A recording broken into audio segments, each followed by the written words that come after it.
Yes. Right.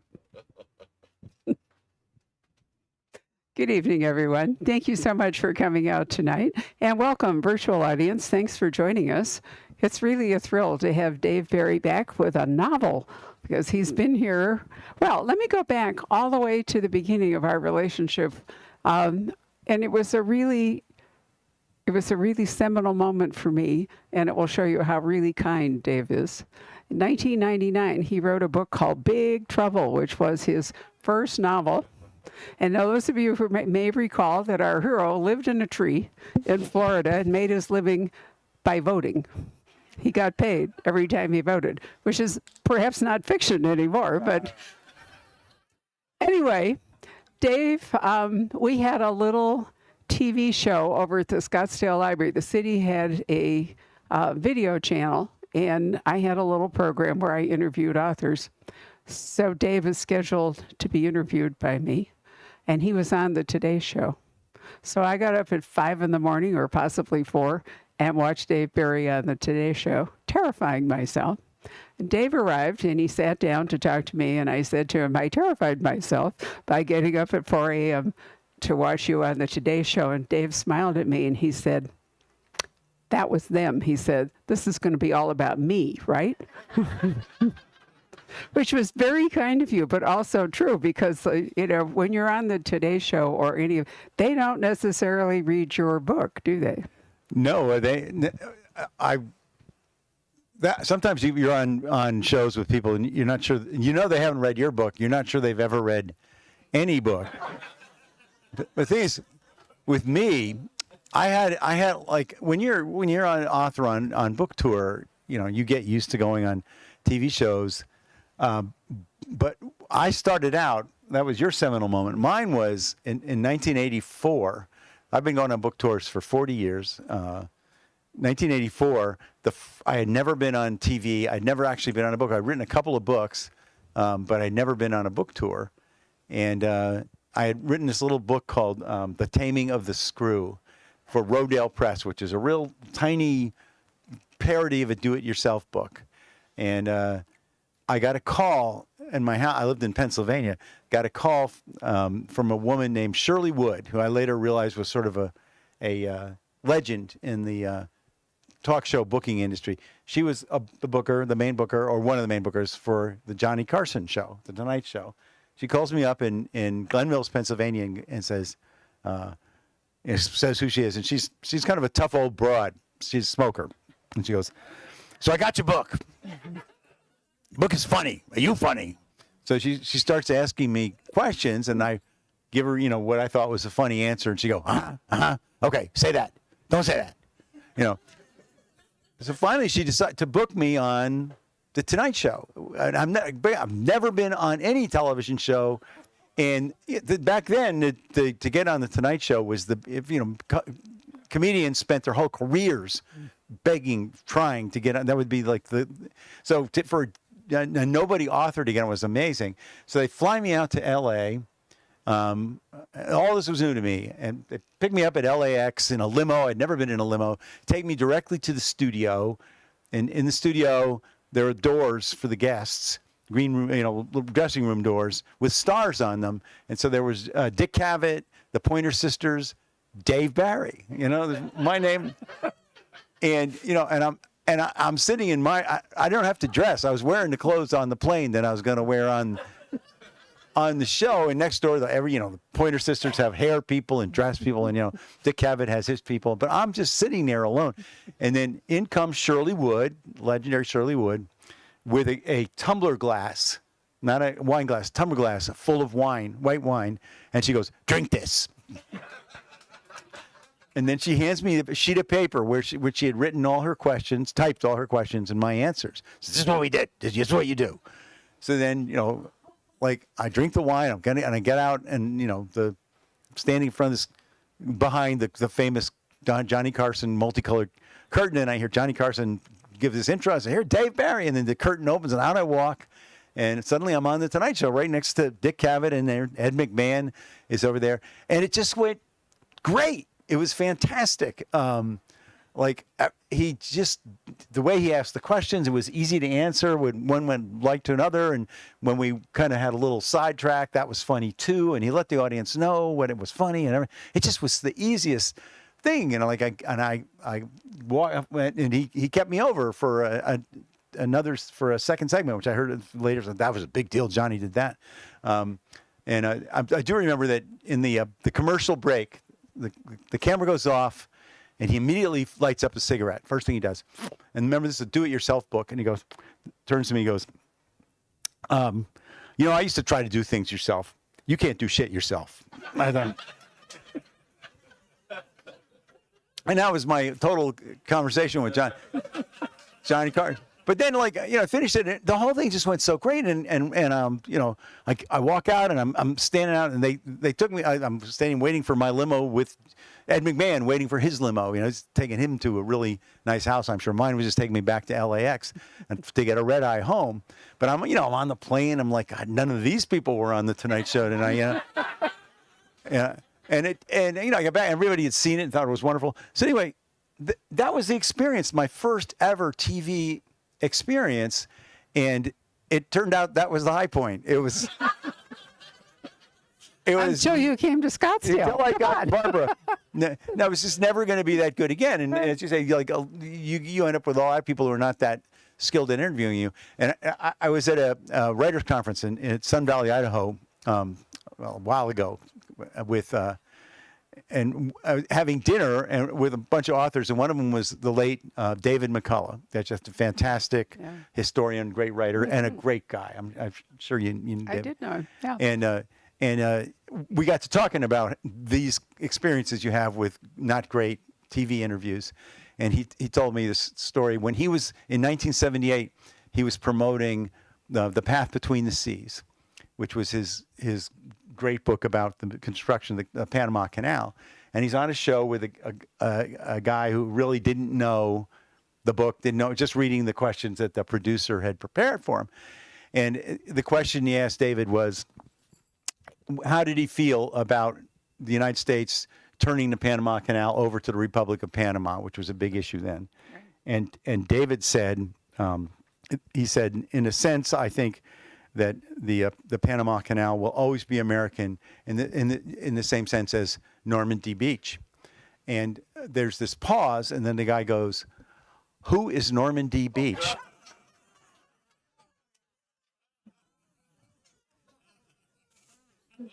But so, which is a more typical experience. But except for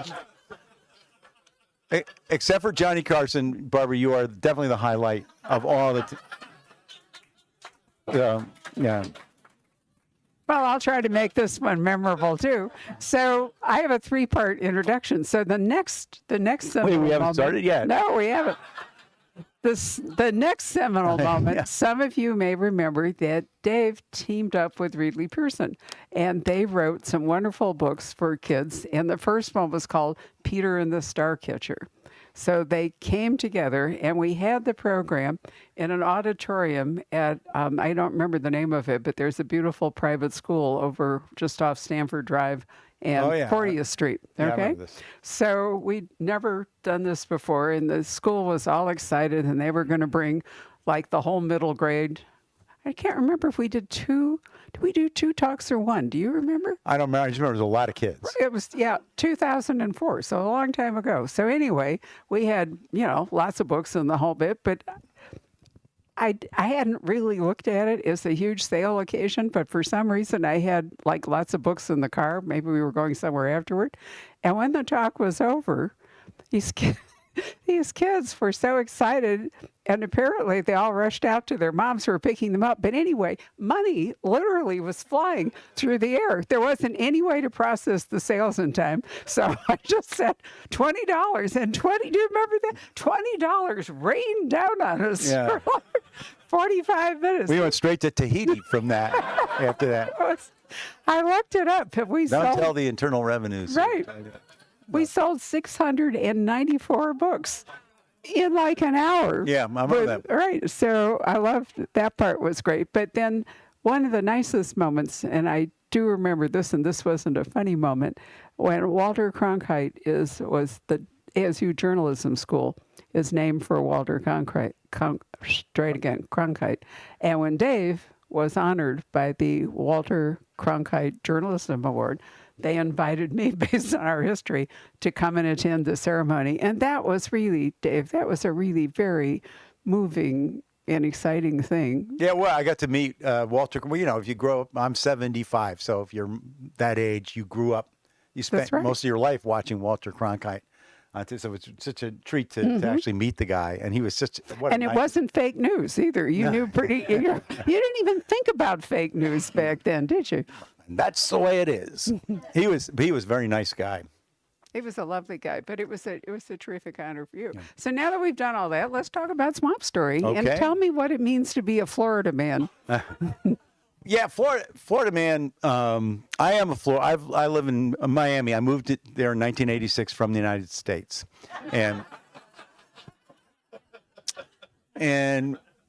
Miami.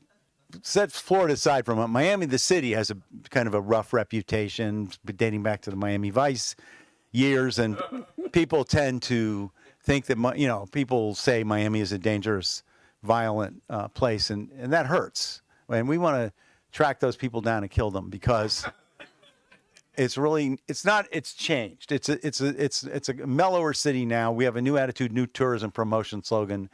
Come back to Miami. We weren't shooting at you. So, but we do have that reputation in Miami, and it's sort of now extended to all of Florida. And this began. My belief is it began at the 2000 presidential election. Remember the 2000 presidential election? And we do too. That was the Bush-Gore election, and it was very close. And election night, all of the other states were able to figure out, using arithmetic, which candidate they had voted for. Florida had not figured it out, and it mattered because whoever won Florida was going to be the next president. So early in the night, they called it for Bush, and then they called it for Gore, and then they called it for Bush again, and then I think late, they called it for William Shatner briefly. Just nobody knew, and then the next day they started this whole counting Chads thing, and went on for weeks, and Florida became the butt of the jokes. There's a lot of jokes about Florida, but it just sort of grew from there. People started to notice that a lot of weird things happen in the state of Florida. And this whole Florida man idea became widespread to the point now where it's like there's a whole websites devoted to Florida Man. There's a TV show called Florida Man. And every time something happens, you'll see a headline, Florida Man, Florida Man, Florida Man. And I will agree that a lot of weird things do happen in Florida, but is it fair? This is a state with 21 million residents. 21 million. Is it fair to judge 21 million people because of the actions of 19 million people? We do have a lot of weird behaviors. But there's an argument to be made that it's not entirely Florida's fault, and I will give you the argument in the form of an anecdote. This is a true story. You may actually remember this because it was a pretty big news item when it happened. A woman was driving south on the Overseas Highway, which connects mainland to Key West. It's a beautiful drive. And according to the Florida State Highway Patrol report written about this incident, a detailed Florida State Highway Patrol report, the woman was in a hurry to get to Key West because she wanted to see her boyfriend. And she also wanted to look good for him. So she decided to groom herself, to shave her bikini region. Now, all this is in the Highway Patrol report. Some people would pull over to the side of the road, but as she was in a hurry, so she decided to continue driving while shaving and outsource the steering of the car to her passenger, who was, and this is one of the things that made this story so popular, her ex-husband. I'm not making any of this, so they're going south about 40 miles an hour. She's not looking at the road. She's operating the accelerator, but she's looking at her bikini region, which she's shaving. Her ex-husband is steering. What could possibly go wrong? As it happens, the car in front of them slowed down to make a turn, and they slammed into it. And that was the accident that was written up in great detail by a very literate Florida State Highway Patrol trooper with an eye for a good story. And it ran in the Miami Herald, and then it ran everywhere. Every newspaper, every morning talk show picked it up. All the late night joke. I mean, everybody. And it was Florida. You hear this story from Florida, this idiot woman from Florida, Florida. That woman was from Indiana. Okay, she was shaving her Hoosiers. Ever wondered what that term? But we got the blame, and we always do. So it's like we're like the Ellis Island for weird, stupid people, Florida. They come down, and we're trying to. They keep coming. People keep moving there. We've tried everything to stop them. We're raising the sea levels. We elected Ron DeSantis. We're doing. You're having a war with the mouse. Well, we got to. That's the one thing, he's standing up to the biggest single threat to the American way of life, Disney. So anyway, that's it. Florida does have now this but I have to agree that very, very strange things do happen in Florida, which is pretty much why I ended up writing this book. And this Carl Hyacin, who's the best of all Florida writer, the great Florida writer Carl Hyacin, good friend of mine, says if you want to write a novel in Florida, you don't need an imagination. You just need a subscription to the Miami Herald. Yeah. Right. Well, your cause for keeping Florida away from crazy is not aided by either Carl Hyacin or Tim Dorsey. No, we're not helping the image of the state. Is that what you're saying? Yeah. Well, not in the literary world. I think people come to expect it. So here's a capsule description, which I'm going to read. I didn't write this, which is really too bad, but I love it. Two very bad brothers, the owners of a bait shop, a drug lord, a craven lawyer, a politician, a swamp denizen, a heroine and a hero, and more. Also, gold ingots, a wild boar, a python, and of course, an alligator. So, Dave Barry, how do you keep all these balls in the air?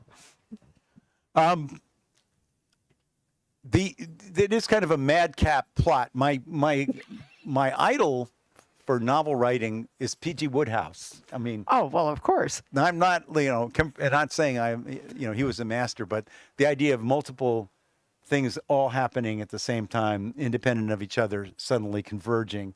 I love that. Sure, Bertie Wooster and Jeeves. Yes, and the complexity of the plot. The Coming of Golf, possibly one of the greatest short stories ever written.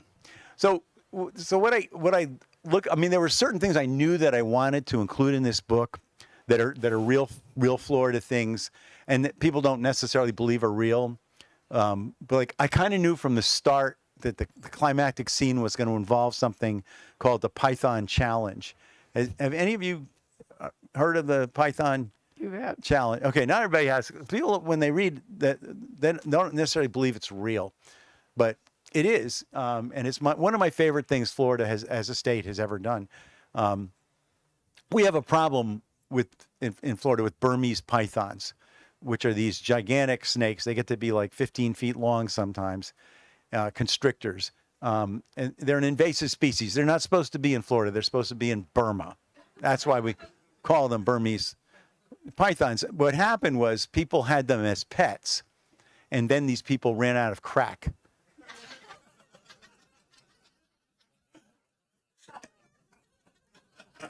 And they realized that they were living with gigantic constrictor snakes.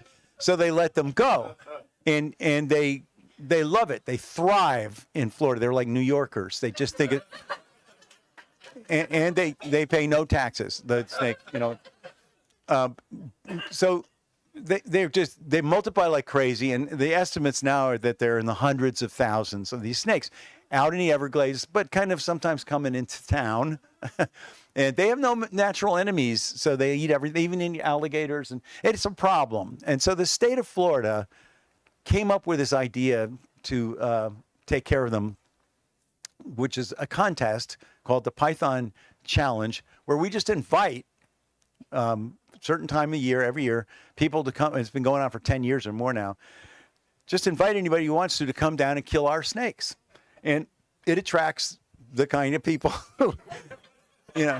there's cash money involved, for the biggest snake and the most snakes and, and it's what I love about it is it's like organized by the state. So it's, like it's got this, patina of organization and legitimacy about it. When you look at what's going on, it's like these bunch of guys out there running around, but you have to register with the state. You have to pay a registration fee, and you have to they want to make sure you kill the snake the right way.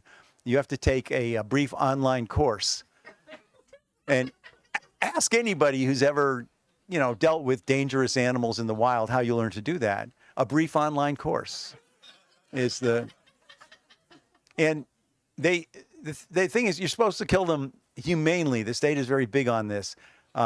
Like, to me, the way I would kill a snake is whack the head off. I would think that'd be the surest way to make sure but you're not allowed to do that because, according to the Florida State Fish and Wildlife Conservation Commission, even if you cut the head off, the brain keeps working.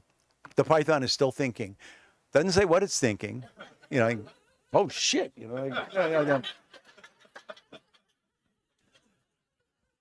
I would imagine it's a real sophisticated thought, but anyway. So the way you have to kill it is destroy the brain, and you can shoot it, but the preferred way is this thing that shoots a steel bar through the brain. Anyway, there are all these rules about the python challenge, and then at the end of the challenge, every year they announce the results. It's a big deal, and every year they kill 200 to 300 pythons. So do the math. There's hundreds of thousands of them out there. We're killing 200 to 300 per challenge, and meanwhile, the female pythons are laying like 100 eggs per. So the pythons are winning the challenge. They're killing us.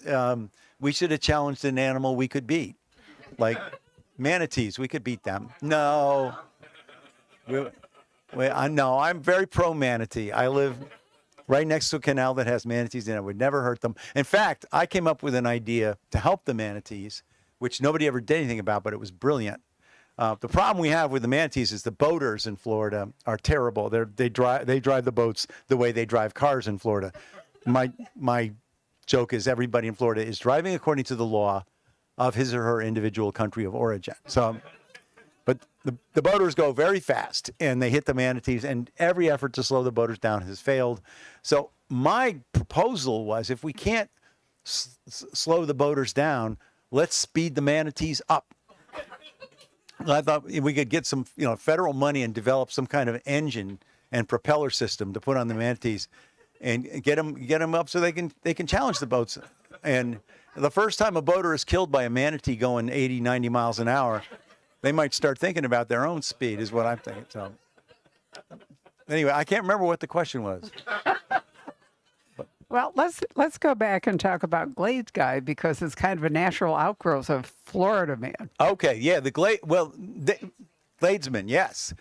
When I wrote the book, the first, besides the Python Challenge, the first real thing that I wanted to incorporate, I wrote a book a few years ago called Best State Ever about Florida.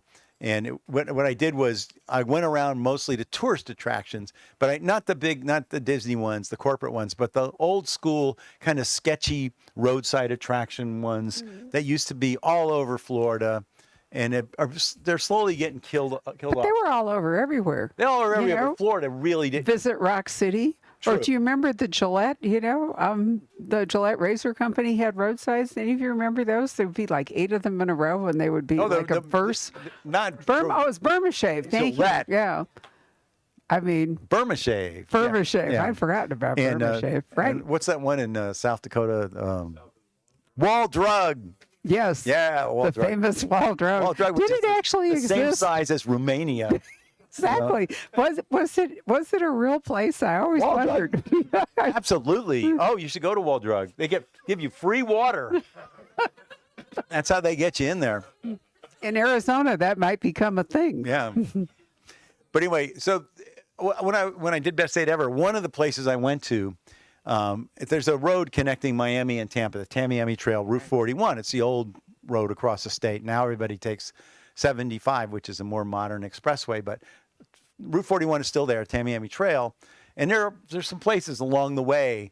There's airboat rides, and the Miccosukee Indians have like a place where you can buy, soup. And one of them actually offers you a chance to tour the pythons, because I've done the Tamiami that drive. And at one point, when you go off to tour the Everglades as an extra treat, you can be sure that you will ride by pythons as you penetrate the swamp. These are from the professional Tamiami pythons, Trail, right?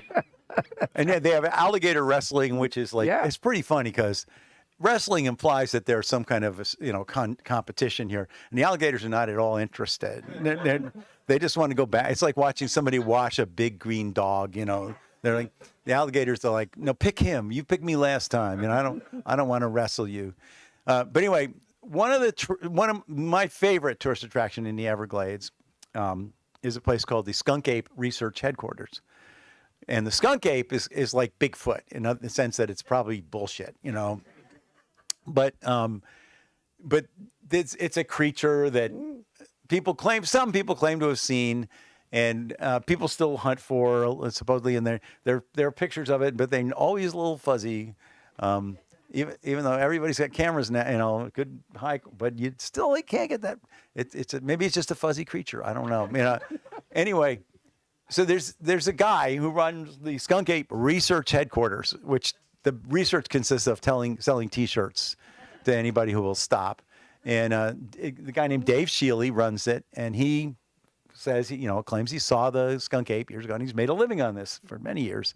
And he's what we call a Gladesman. They're not a lot of them, but they're out there. Guys who just grew up in the swamp, live in the swamp. They're comfortable in the swamp. If we have a nuclear war and the power grid is gone and everything's gone, they're going to be fine. Nothing's going to change. They know where to go get frogs and eat them. And anyway. But anyway, I like the idea of the sketchy roadside attraction, and so kind of one of the central plot elements in the book is some other guys who are jealous of the Skunk Ape Research Headquarters. Their tourist attraction has gradually turned to nothing, and they have nothing left to offer. So they hatched this insane plot to create a monster out in the Everglades, and they're going to get a video of it, and they're going to use social media, and everybody's going to come and buy their T-shirts. That's sort of their idea. It's a really, really stupid idea. And these are stupid individuals who smoke a lot of weed, which makes them even stupider. But it works because of TikTok, which is another big element that I wanted to include in the book, based on my daughter, who's 23 and a very intelligent person. I must stress that. But she's kind of got me into this world of TikTok and Instagram, but mostly TikTok, which is this app that was invented by China to keep us from ever doing anything productive again in this country. Like they're over there making like television sets and stuff and computers and stuff, and we're over here going, "Whoa, look at that dog! Well, look at she's making ravioli with a tennis racket. Look at this other dog, And the next thing you know, it's nighttime and you're still in your pajamas and you're done. Meanwhile, China's made 8 million computers. So because of TikTok, these guys who are idiots, I cannot stress that enough, succeed beyond their wildest dreams, and that becomes a key element in Swamp Story. And one of them is a couple of them are Glades men. Anyway. I love it.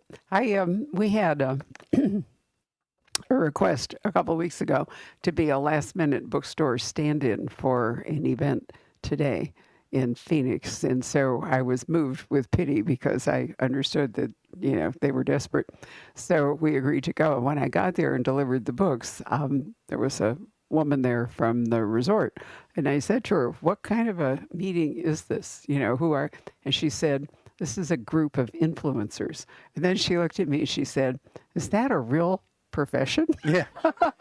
And I thought, she hasn't been on TikTok. But I do find that, kind of interesting that you could have 500 people signed up to come and spend 2 days in Scottsdale to learn about being an influencer. I mean, it is a career path. Oh, you can become rich, very rich. You can. Being an influencer. But Not we me, also did an event 2 or 3 weeks ago with a very nice couple who'd come all the way from, I don't remember, Tucson or I don't know, wherever.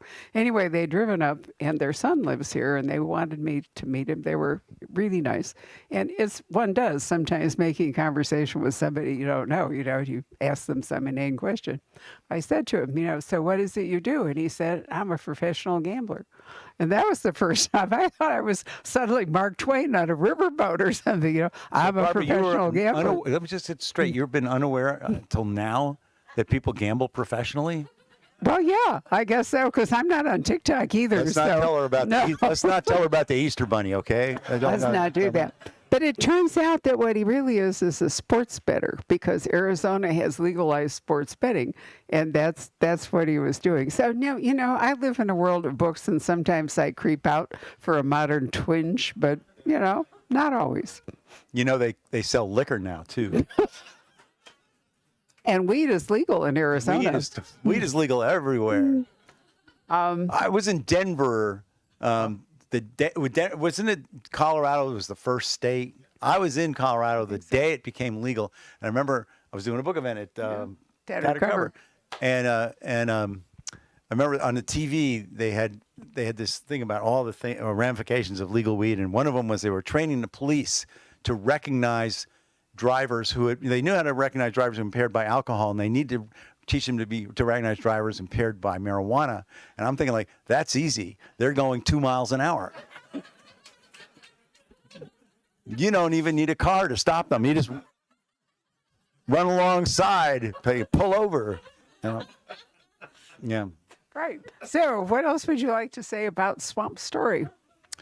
Oh, I think we covered most of it. I mean, it's like it is a. Who are the hero and the heroine that I briefly touched on? It does have a love story that I like a lot, but when you talk about it's not funny to talk about it, but it's this.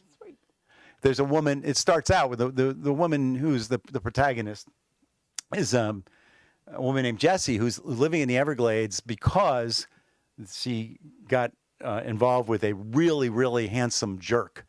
Who she had a baby by this handsome jerk during COVID, and he lost all her money basically, but he bought this cabin out in the Everglades because he wanted to make a reality TV show where he's a Glades man, but he's terrible at it. Like he's afraid of everything, and he basically just likes to pose with his muscles. So anyway, she's stuck out there with him, and that's not working out at all, and she wants to get out of there, and eventually things improve for her, but I don't want to. No, you don't want to spoil it. Yeah. But it's important to know that there is a love story connected with. There is a deeply moving love story. Right.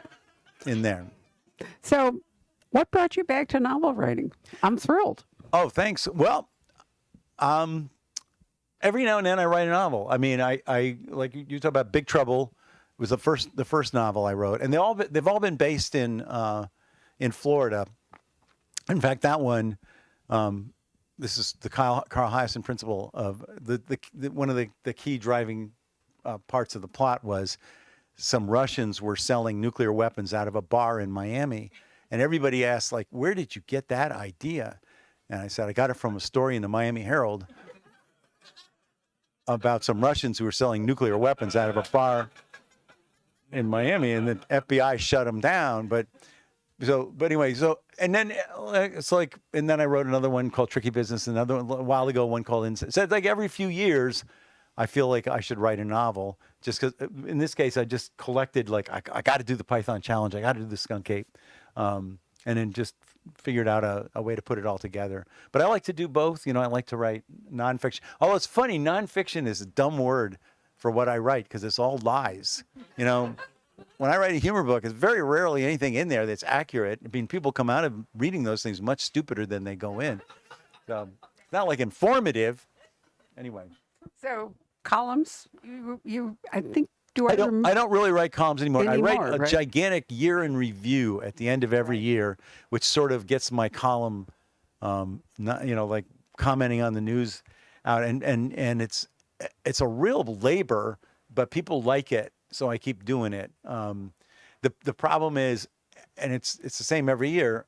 People always go, "Well, you got so much material to work with," and I go, "Yeah, but it was all awful. Everything that happened was horrible, and I'm supposed to make it funny." So, but that's why I'm extremely skilled. How much of the Darwin Challenge takes place in Florida? I mean, I love the whole Darwin. That's the cleansing the gene pool by people doing unbelievably stupid things. It's one of my favorites to go back and look at every year. We're growing. There's more Floridians every day, like 1,000 a day more. So, I don't know. All right. Well, before we take questions from the audience, I overlooked something, which I usually do at the beginning. How many of you are new to the store tonight? Have never been here before? Great.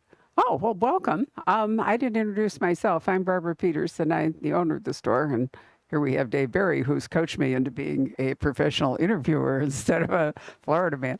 But anyway, we have a terrific newsletter, and I encourage you to sign up for it when you leave, because we do events virtually every day, and sometimes more than one a day.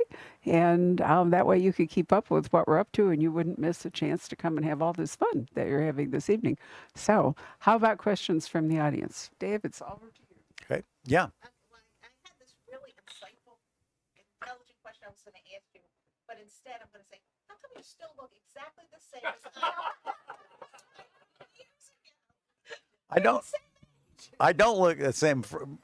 My hair is much lighter than it used to be, but I still don't have a grown-up haircut. I think that's the secret. Yeah. Yeah, but the streaking is fabulous, Dave. But there's a person who cuts my hair, and I when I walk out, I look like kind of a normal adult, and then everything goes back to the same haircut I've had since second grade. So. Do you know that that was not really? Yeah. There are women who would pay a fortune for the streaking that you have in your hair. Isn't it gorgeous? Streaking. What? It really is gorgeous. I noticed it when you were in the back siding up. I didn't do anything. Just the Florida sun. Yeah. Well, that's what we want to hear. Thank you for reading the book, and thank you for liking it. Thank you. Yeah. Yes. Any chance of the rock bottom remainders getting together? Is there any chance of the rock bottom remainders getting together again? The rock bottom, for those of you who do not know, and good for you, the Rock Bottom Remainders is a rock band of authors that was originally formed in 1992, believe it or not. And the original band was Stephen King, Amy Tan, Barbara Kingsolver, Robert Fulghum, and Ridley Pearson, me, Roy Blunt Jr., Matt Groening of The Simpsons. And some of those folks are still around. We have some new ones, Scott Turow, Greg Iles, I see his book over there, Rich Album, James McBride. We've had a lot of different authors over the years come through. So we change, we mutate. But we don't play much at all, which is probably good, because we're not that good. Our genre, Roy Blunt Jr. is described as hard listening music. The last time we played was Nantucket, the Nantucket Book Festival, about a year ago. And I don't know, if somebody can get the energy to organize us again, we'll play again, I guess. But it's not because there's a great demand, I don't think. You think? Well, you never heard us, or you wouldn't say that. And, Please do it. She was going to go. yeah. What do you play? And I said, no, I don't want to go.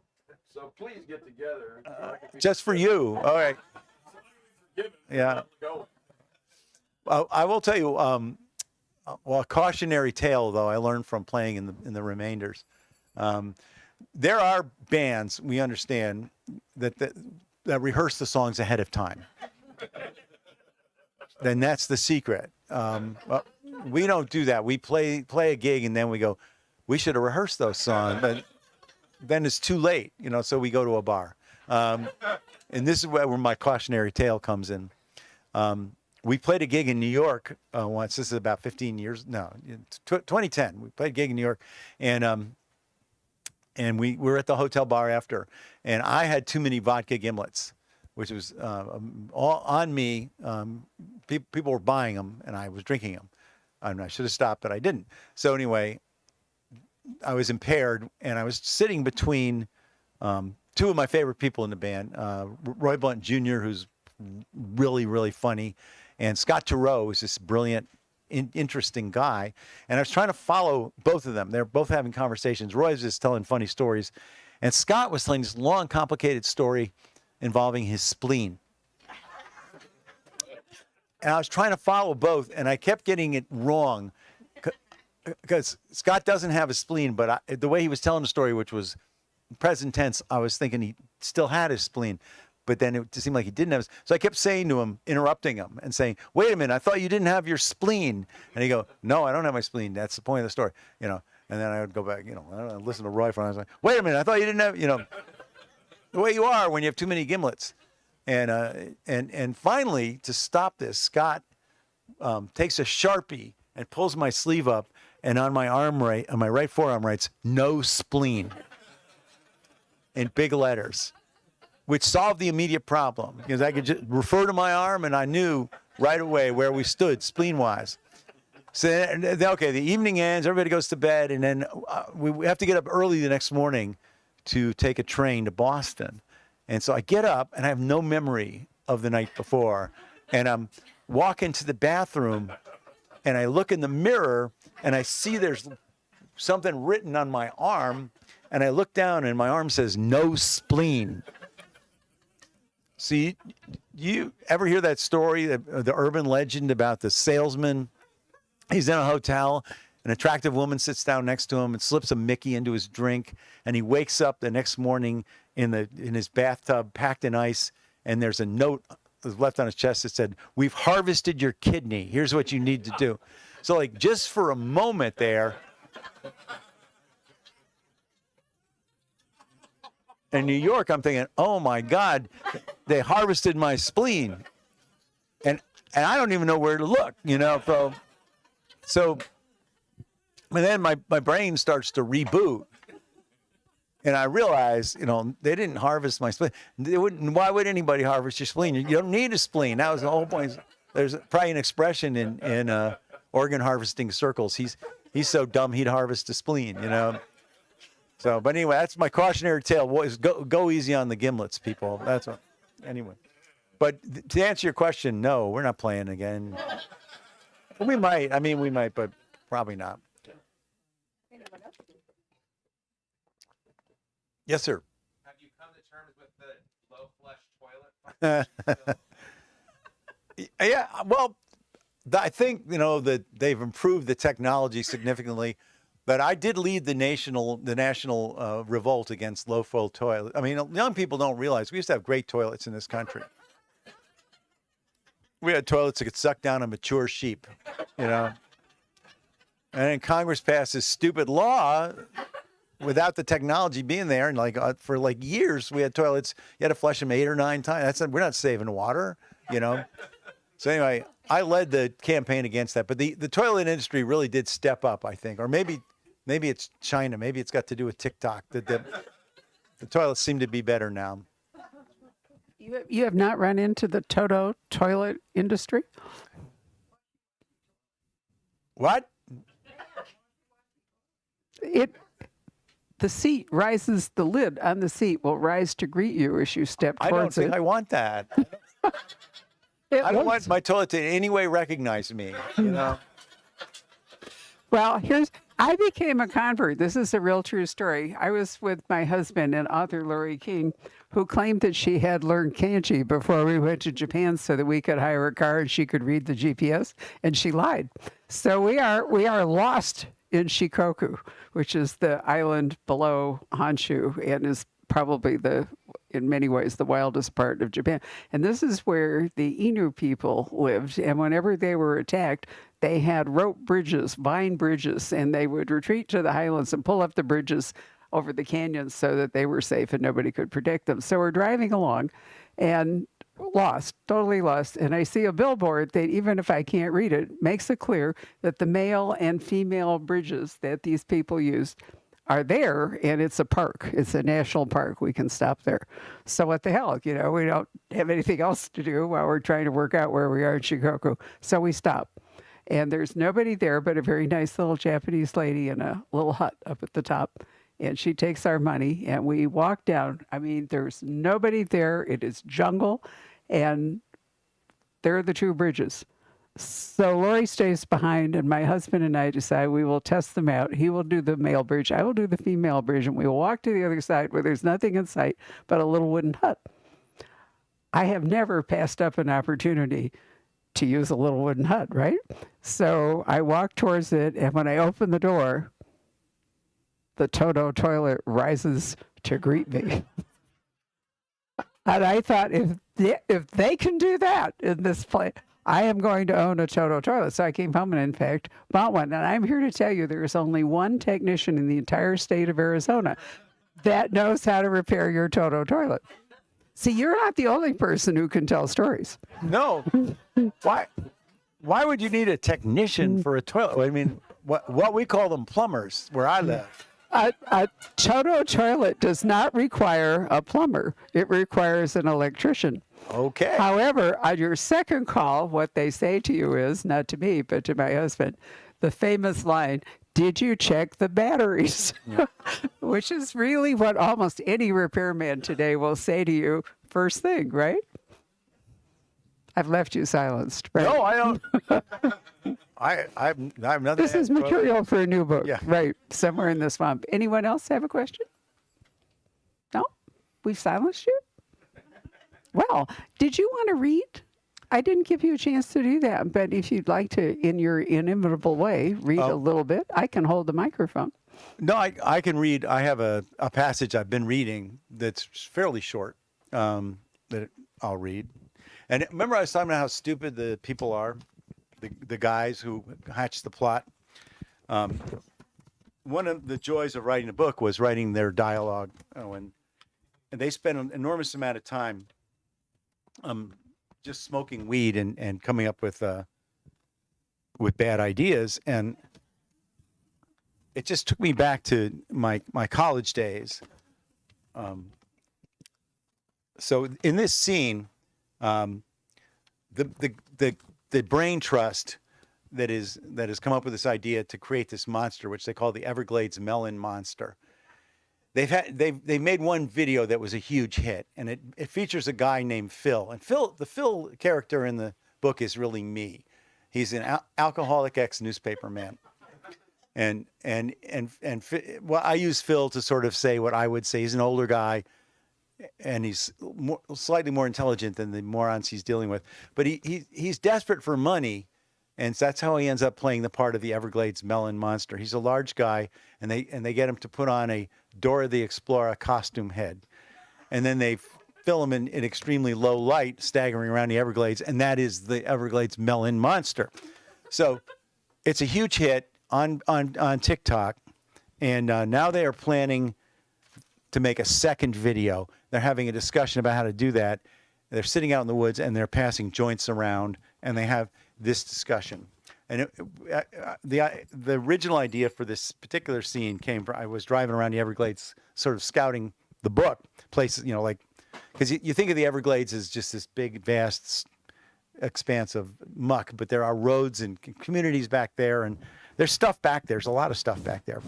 So while I was driving around one day on this dirt road, I came across an owl, just a really big owl in the middle of the day, sitting on a tree staring at me. I think it was called a barred. I found out a barred owl, B-A-R-R-E-D owl. So anyway, that is the background of how I ended up writing this particular scene. And it's the guys planning their next video shoot. "Look," said Kark, pointing toward a tree at the edge of the clearing. The others looked. Sitting on one of the lower tree branches, looking back at them, was a large owl. "That's a barred owl," said Ken. "They live out here." "In the daytime?" said Slater. "Yes, in the daytime," said Ken. "Also the nighttime. What, you think they commute?"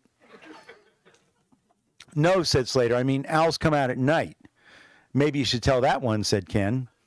"You're thinking of bats," said Stu. "They fly around at night by radar." "Owls fly at night too," said Slater. "That's an expression, night owl." Ken rolled his eyes. Phil, this is me now, looking at Stu, said, "Did you say bats fly by radar?" Yeah, said Stu. I saw a documentary. They use radar to catch bugs. I saw that too, said Slater, nodding. Animal Planet. It's sonar, said Phil. What is, said Stu. Bats use sonar, said Phil, not radar. I think you're thinking of submarines, said Stu. I am not thinking of submarines, said Phil. Submarines use sonar, said Stu. He's right, said Slater. No, he's not right, said Phil. You're saying submarines don't use sonar, said Slater. No, said Phil. I mean, yes, submarines use sonar. Well, that's what he said, said Slater. I know that's what he said Phil. They're very high, these people. You don't have to shout, said Slater. Phil took a deep breath, exhaled. Okay, he said. The point is, yes, submarines use sonar, but bats also use sonar. Bats do not use radar. Airplanes use radar. According to you, said Slater. No, said Phil, according to science. You're telling me Animal Planet isn't science, said Slater. Jesus H. Christ, said Phil. Okay, said Stu, speaking unnaturally slowly.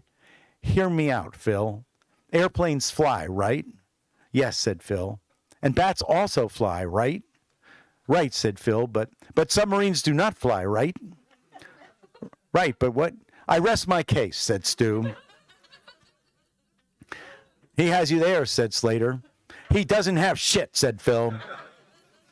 Dude, you need to calm down, said Slater, handing Phil a third joint. It's just a discussion. Yeah, said Phil, taking the joint, but it's a stupid discussion. Maybe so, dude, said Slater, but you're like half of it. Phil, having no good answer to that, took a toke. So anyway, those are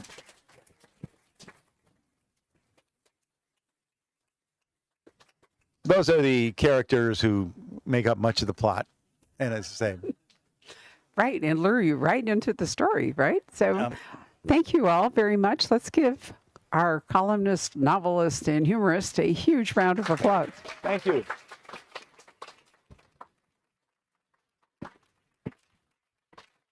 So as we do, I like to give away an advanced reading copy, which is a book that I get to read months before you get to read it. This is actually one that came out a while ago by my friend Robert Dragoni, and this is a serious book, but in the end, it's a legal thriller. There is a solution that might vaguely remind you of something Dave Barry might have written, although this is a more like Scott Turow book than a Dave Barry book all the way around. And Robert signed it when he was here to do the book launch for it. So, John, what kind of numbers do we have? Thank you. So if I could get you, you should have a number in your book if you bought a book. So if I could get you to pick a number between 1 and 24, we will award Her Deadly Game by Robert Dragoni to that person. Oh, I have to pick the number? You do. I want the onus on you, not me. 12. You have to be here to win, so if 12 didn't come. Sorry, did you say something, Chuck? No. All right, well, pick another number. 23. Is that you?